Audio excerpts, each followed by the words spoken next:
It's time to accelerate. Hi, I'm your host, Andy Paul. Join me as I host conversations with the leading experts in sales, marketing, sales automation, sales process, leadership, management, training, coaching, any resource that I believe to help you accelerate the growth of your sales, your business, and most importantly, you. Hey friends, this is Andy. This episode of Accelerate is brought to you by KiteDesk. KiteDesk is the all-in-one sales development platform that lets you manage all of your sales development activities, such as email, direct dial phone calls, and your daily to-dos, all in one place to open up conversations, book more qualified meetings, and really create a predictable pipeline. KiteDesk Flow and KiteDesk Find allows us to find exactly the right people in the industries we're looking for, in the roles that we're looking for. That's KiteDesk customer Michael Orphis. Michael is head of sales at Stratified. In addition to the all-in-one management of his sales development team's days, KiteDesk helps him with another big part of his job. We have the ability with KiteDesk to do what we call targeted campaigns. Our conversion rate from what we were doing in the past to what we're doing now has been really massive. So you don't have to take tons of time to research, prospect, then blast large lists of people that never turn into sales opportunities. We're seeing higher clicks, we're seeing higher open rates, and without question, we've seen a massive increase in pipeline generation. So, to learn more about KiteDesk, schedule a free demo, and learn how to create predictable pipeline at your sales organization, go to kitedesk.com/accelerate. That's KITEDESK.com/accelerate. Hello, and welcome to Accelerate. I can't tell you how excited I am to talk with my guest today. Joining me is John Miller, founder and CEO of Engagio. John, welcome to Accelerate. Thank you very much. I'm very excited. So take a minute, introduce yourself. I mean, you've got a great background that people should hear about before we start talking about Engagio.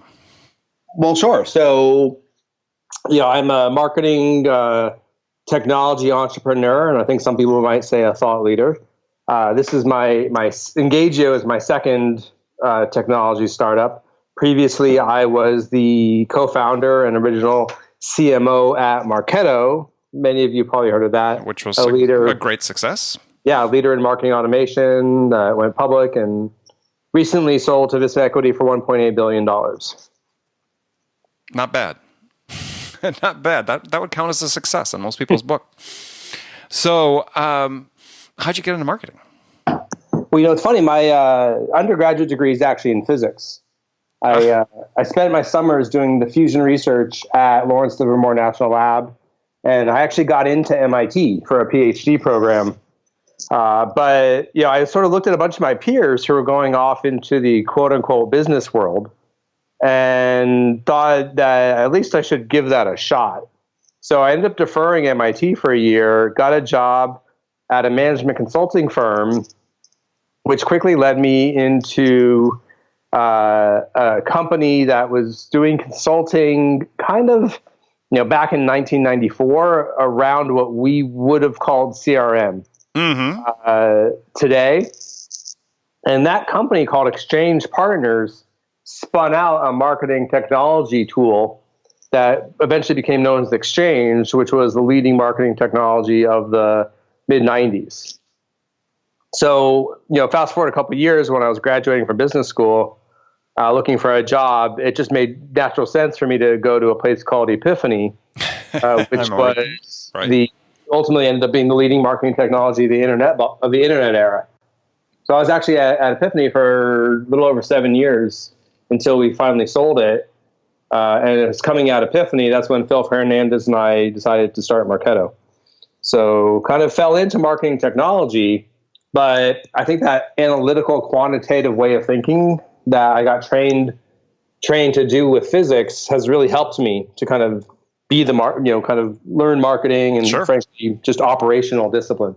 Well, it's become much more about data than, Mad Men era about instinct and gut instinct on creating a great tagline. Yep, that's exactly right. So, all right, you disrupted one industry with Marketo, and now what was the impetus for starting Engagio, and what was the disruption you were trying to occur this time? Yeah, well, I think that's best explained with an analogy. The kind of marketing that we were good at Marketo was what I call fishing with a net. And we'd run our campaigns, and we didn't care which specific fish we would catch. We just cared, did I catch enough fish? It's like drag nets Exactly. out by Alaska, right? We don't care what we catch. We want to get tuna, but if we don't get tuna, we'll take whatever we get. Yeah, well, I mean, obviously you do have bycatch when you kind of use that strategy. But even if there's not, even if you're just catching the kind of fish you want, it's not about going after the big fish. It's just kind of getting lots of them. Mm-hmm. What happened at Marketo, though, is we tried to start selling more at market. We tried to sell the enterprise, and we had a list of named accounts. And to use the analogy, we realized that these big fish didn't just happen to swim into our net. If we wanted to go after the big fish, we had to reach out to them with more specific targeted outbound tactics. And we started using those tactics, but I realized that Marketo as an application for everything that it does, it wasn't really built to support this kind of account-based outbound, activity. And one of my friends was struggling with the same thing and suggested, when she knew I wanted to start thinking about a new company, she suggested, what about a platform for doing, account-based marketing? And so, the more I thought about it, the more it made sense. So in a nutshell, what we're doing with Engagio is we want to be the platform for fishing with spears, just like a Marketo is the platform for fishing with nets. Got it. All right, so let's talk about some terminologies for a second. So account-based marketing. I know there's some still people out there that hear it, but they're not really sure what you mean by it. So why don't you explain account-based marketing? Well, to be really simplistic about it, salespeople have always been account-centric. Right. Right. At the end of the month, they don't talk about how many leads they closed. They talk about how many accounts they closed. And when they ring the cowbell, they write a company name on the board and not a person's name. The problem, though, is marketing, up until pretty recently, has been a lead-centric discipline. And, to be honest, tools like Marketo are partly at fault for that. Because in Marketo, you log in and you see lists of leads. Mm-hmm. And so we've been in this world for a long time where, salespeople think about accounts and marketers think about leads. And, that's not the only reason marketing and sales don't get along, but it definitely doesn't help. So at its most basic, simple level, account-based marketing is the marketing team kind of standing up and saying, okay, salespeople, why don't we can be account-centric too. And let's all kind of agree on focusing our efforts onto a certain set of accounts. You put it another way, it's sort of just like the fishing analogy. I think a lot of marketers got drunk on inbound in the last 10 years or so. Oh, yeah. Because we were generating all these leads, and it was amazing. But at the same time... And you sales aren't doing anything with these leads. Well, yeah, which, sometimes marketers would complain about that. But I think that what was going on is sales was saying, all these leads are fine, but I want to go after that guy. All that inbound you're doing isn't helping me go after them. And so again, account-based marketing is just sort of aligning and saying, we want to go after these accounts. Let's find a way to actually go after them. And it's therefore being more relevant, more focused, more personalized in all your interactions. So in the last year now, and I think large part shaped by you in some respects, is the conversation shifting from account-based marketing to term that you use, which is account-based everything. So yeah. So what's that evolution? There's been a very rapid evolution. So what is account-based everything then? Well, it's funny because, I was one of the proponents of this whole idea of account-based marketing, and now I'm trying to say that that's old and passé. Last year's outdated. But, what happened was I spent the last year really thinking about this idea of fishing with spears. And what does that mean? And how do you actually do that? And what I realized is that marketing as a set of tactics is maybe necessary but insufficient if you really want to reach out to the right people at the right accounts. Because think about it, if what are your marketing tactics? You can buy ads that target those accounts. Right. You can send them a direct mail package. You can hold a dinner, a steak dinner, or invite them to a seminar or something. Mm-hmm.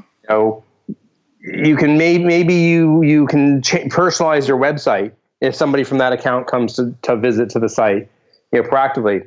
Those are all good things, and people doing those things say that they're doing account-based marketing, but you're not really going to reach out and connect with somebody. According to Topo, an analyst firm, they say that marketing alone will only get about 15% penetration into the target accounts. Right. And so, what is working to really reach out and connect into a decision maker in a target account tends to be the sales development function. And we've seen a big rise in outbound sales development in the last few years, right alongside with marketing being drunk on inbound. Mm-hmm. Hey, marketing, if you're not going to go get me the leads, we're going to go do it ourselves. Accounts right? I want, I'm going to go do it myself. Exactly. And the best account, based sales development, the best sales development teams are thinking about it in an account-based way, where they have a list of big accounts they're going after, and they're reaching out to them with relevant human emails and relevant voicemails, and they're touching them socially, and they're doing that in a thoughtful way across the account. Yeah, we recently had Lars Nilsson from Cloudera on the show. Perfect. Yeah, so he's obviously one of the big proponents of that idea. Right. And so I'm like, all right, if you're going to fish with spears, account-based sales development makes a ton of sense. But now what happens, we're creating more and more silos, right? You got account-based marketers saying, hey, this is the best thing ever. But by calling it account-based marketing, you're saying to sales, this is my thing, this is not your thing. And by having account-based sales development, you're sort of saying, hey, we got this, marketers, you go do your thing over there. Yeah, leave us alone. And, I ultimately realized, okay, we need a bigger tent. We need a bigger phrase that sort of, works for everybody. And, that's, I basically sort of tried to agree to adopt, frankly, what Topo came up with is they were calling it account-based everything. And I really think that's the right name. It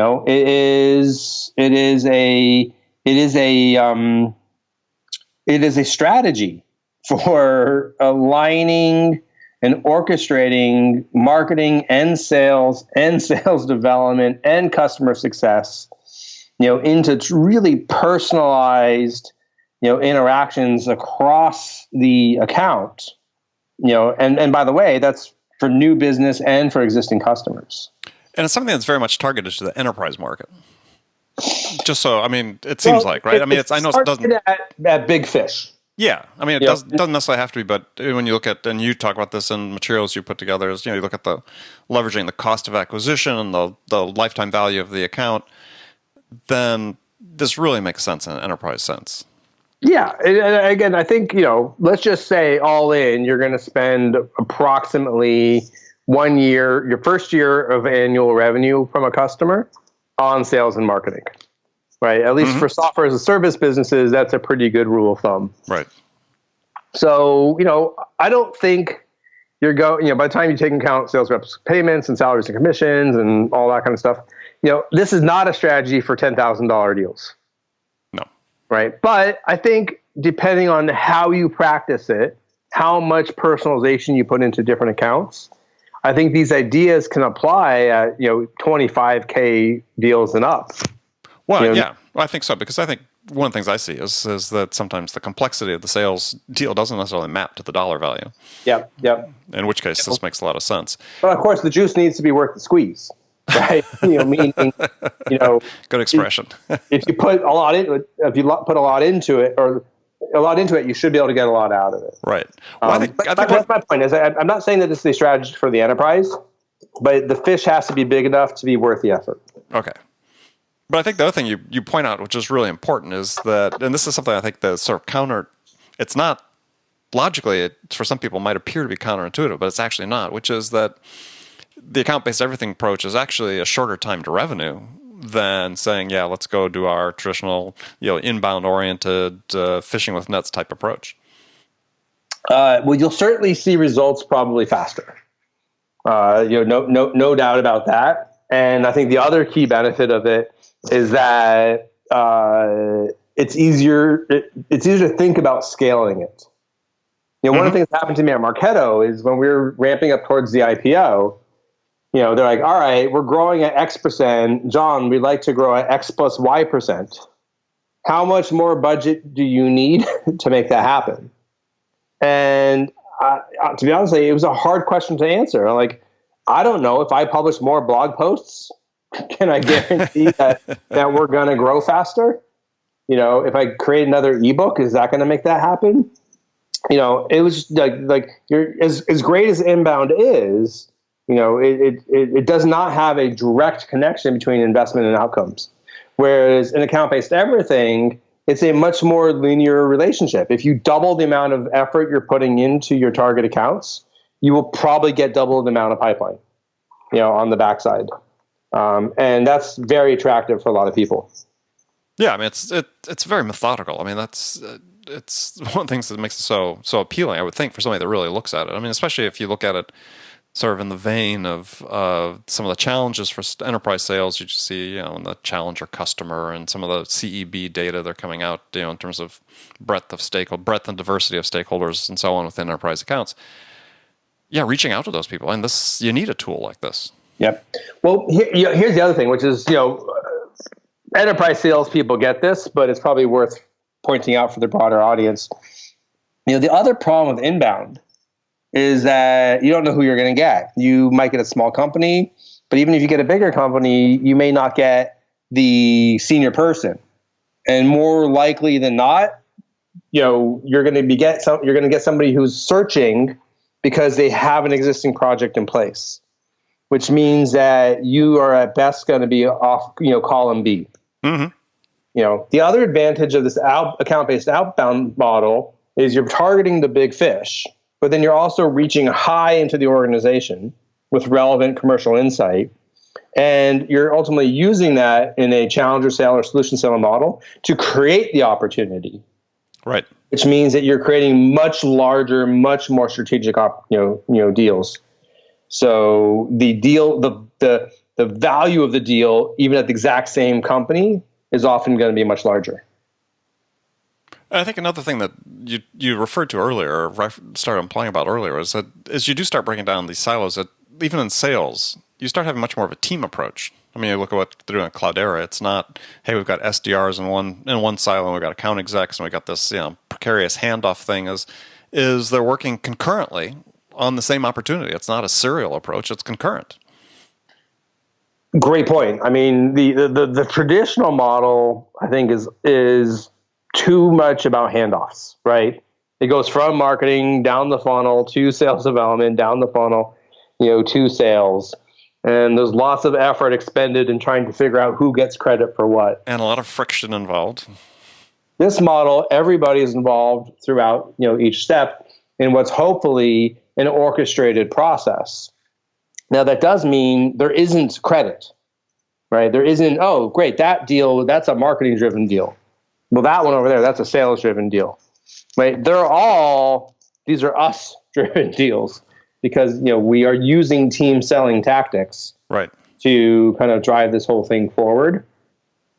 And, but that's why this whole idea of orchestration becomes so important. Because if you're going to start to do this team selling at scale, you've got to have some process for making sure that all the right people are doing the right things at the right time. That's what orchestration is all about. Yeah, and the orchestration, to me, it's like a further evolution of sort of sales process engineering. The increased specialization of the sales function. I mean, sort of, as I've been learning what you're doing, it sort of calls to mind a little bit. I don't know if you read The Machine by Justin Roth Marsh. Interesting book about how to engineer the sales process. It sort of seems like it starts dovetailing a little bit with what you're talking about here. I haven't read that one, but it actually sounds really interesting. Yeah, you should. I mean, it's. I think you'd enjoy it. And he's been a guest on the show. Or you can listen to the episode we did aired a couple months ago. So last point before we jump into your ebook you just got, one thing I just want to make really clear is because one thing I hear a fair amount, and is that, yeah, gosh, I've been a major account manager. This is something I've always been doing, this type of thing. Mm-hmm. But I think I spoke to someone just a week ago. Somebody had been at IBM saying, "Oh yeah, we've practiced this for a long time." But it's not the same. I mean, there's elements that there is and an element that isn't, right? I mean, like parts of this are just doing what a really good enterprise rep would do, right? Mm-hmm. Really good enterprise reps know how to use their company's resources, right? They know when to pull in the executive, and they know how to brief that executive to be effective. They know when to bring in marketing to support them. They know when to bring in their sales executive on top of them. And they will manually orchestrate those interactions. And that's the point though, right? Is they have to do that manually. They're the coordinator. They're taking their selling time away, as opposed to, and we'll talk about Engagio, is instead of putting together and orchestrating a play that involves multiple people with multiple responsibilities, do it more efficiently. Yeah, that's exactly right. So so what's new is, first of all, the ability to do this at to orchestrate it with the technology and do it at a much greater scale, than you could do before. So more accounts get that kind of quote unquote orchestrated love that great enterprise AE would do for their small set of accounts. And the other thing that's new is, like any kind of sales methodology type of technology, it lets you take the process that your best folks are doing and then apply it in a more scalable way to all of your folks. Right. So you can make an average rep, as good a prospector as your best one. Right. So when you look at Engagio, and we'll talk about what Engagio does, I don't know. I was sort of struggling for a little bit of a metaphor, but to some degree, it's sort of like a control panel that sits on all these communication channels you have. But as you call it, an orchestration platform. I like that description. Yeah. I mean, we use two analogies. And the first one is the orchestra conductor. Where there's the wind instruments and your percussion instruments and your brass instruments, right? And that might be your marketing touches and your sales development touches and your executive touches, right? And the orchestra conductors to make sure that all works in harmony with the right people coming in and out at the right time. So that's sort of analogy number one that I think about. The other analogy I like to think about is a football play. Everybody loves the football plays. Because when you think about it, we've talked about team selling. I've got all the people on my team, whether it's the executive or the account development rep or the AE, and so those are my X's on the chalkboard. And then we are talking about account selling here. So there's multiple people involved on the buying committee. Mm-hmm. So I've got all the O's, on the board. And what a good coach is going to do is they're going to map up a play that says, okay, you do this and you do this. If this happens, you do this. And it's really sort of saying who's doing what kind of interactions with which kind of people at which point in time. One of the things I like best about the football analogy is it really does highlight the importance of the team selling component of this. You wouldn't have a football team that just had 11 wide receivers, because they just get crushed. Nobody would throw the ball to them. Or just 10 people standing around while one person runs with the football. That wouldn't be good too. Right? So it's not, that's why I like this. It's, if you look at the intricacy of football plays at a college or a professional level, everybody has an assignment. Yeah. And if one person fails in it, the whole thing falls apart. And they have different roles. Yes. Right. You have your linemen doing this, and you have your wide receivers doing that. And and so on, and that's the exact same thing that's true, I think, for sales plays. That they're going to work best when you have people in all the different positions doing the right thing. Right, and then you provide the analytics platform and the insights, similar to looking at game film, to say, okay, this worked or it didn't work, or how did the opponents react, or in this case, how did the customers react to it, and what do we need to do differently or better the next time? That's exactly right. So, and it's not just the game film, obviously. I mean, there's the actual process of, it's the actual orchestration of the process. It's funny because, I come from a world at Marketo that people called marketing automation. And, I think one of the problems with the word marketing automation is almost by definition, automation is taking the human out of the process. Right. It's an automaton. And the stuff that we're talking about is essentially human at the core. It is a human sending an email to a human. That is a human making a phone call. And so, automation. If you look at what our technology does, we're not automating anything, but what we are doing is we're orchestrating it to make sure that every person knows what to do at each point in time. Yeah, as I read your book and educating myself about account-based everything is that, yeah, to me I think it, and I'm a huge proponent in everything I write about the importance of the human element in sales. Is I think this accentuates the human, or gives the opportunity to accentuate the human. I mean, you just look at simple example you have in the video on the start of your website, which encourage people to go see, is clear example. You're talking about example of a play is sending a bottle of wine to a CEO of a prospect.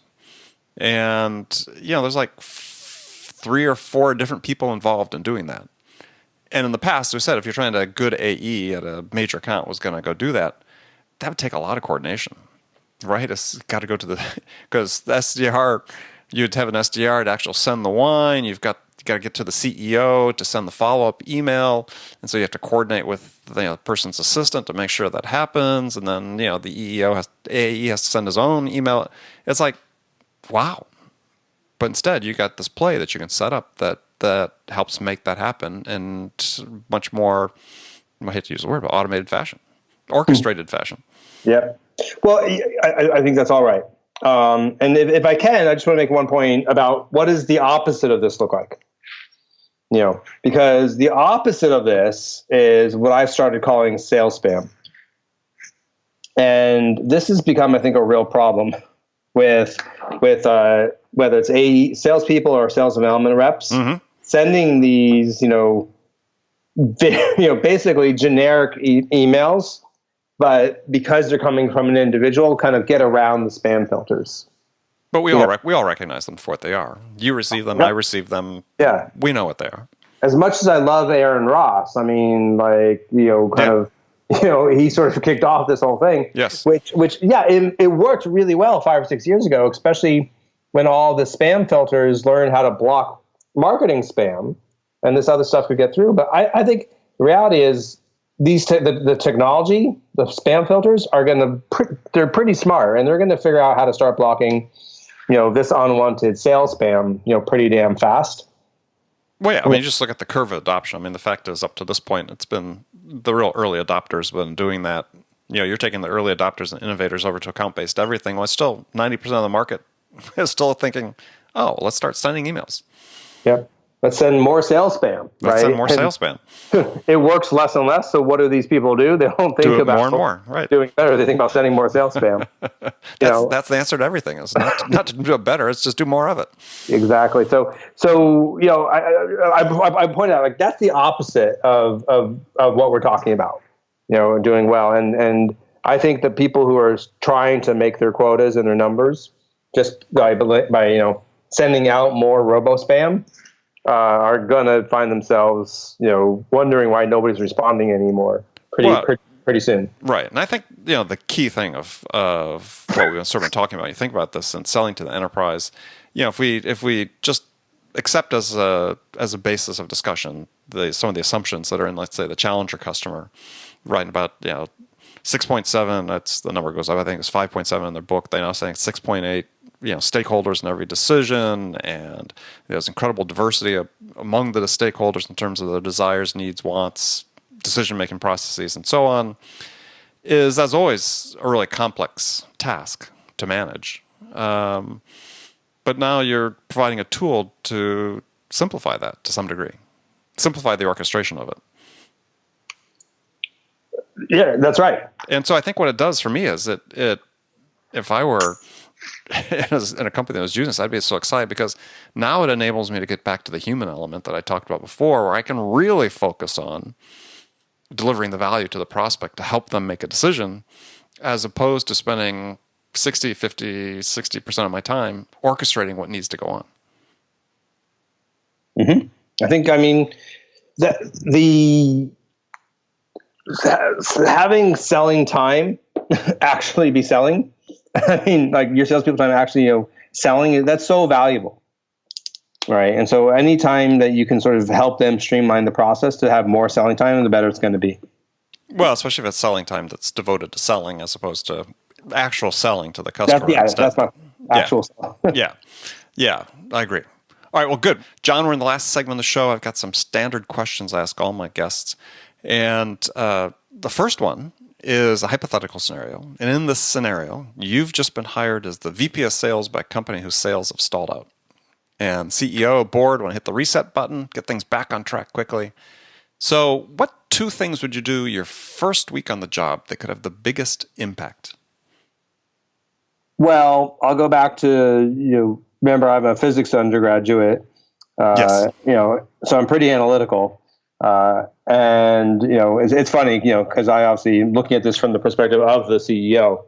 But so the first thing I would do is, I would want to really diagnose, where is the problem? So basically, is this a top of the funnel problem because there's not enough marketing, or sales development to help the team create pipeline? Mm-hmm. Is it a sort of middle of the funnel problem where we're not converting the engagement and the activity that we're generating into sales opportunities? Or is it a bottom of the funnel problem where we're not actually taking the deals that we have and winning them? Now, in reality, it's probably some mix of all 3, but that's the first thing before I can tell you what I'm going to do, I got to understand where the problems are. And then the second thing I'm going to do is I'm going to look at the team. And is this a situation where everybody across the board is not achieving their number? If so, that's probably a product market fit problem, where there's something more fundamentally wrong with our offering. But if it's varied, where I see some people making the number and some people not making the number, right, then I know that's a performance and execution problem with those individual people. Mm-hmm. Right. So I can narrow in and focus on that. Okay. Good answer. So some rapid fire questions. You can give me 1-word answers or you can elaborate if you wish. So when you, John, have occasion to be out selling Engagio services or Engagio, the company, let's say, to investors, what's your most powerful sales attribute?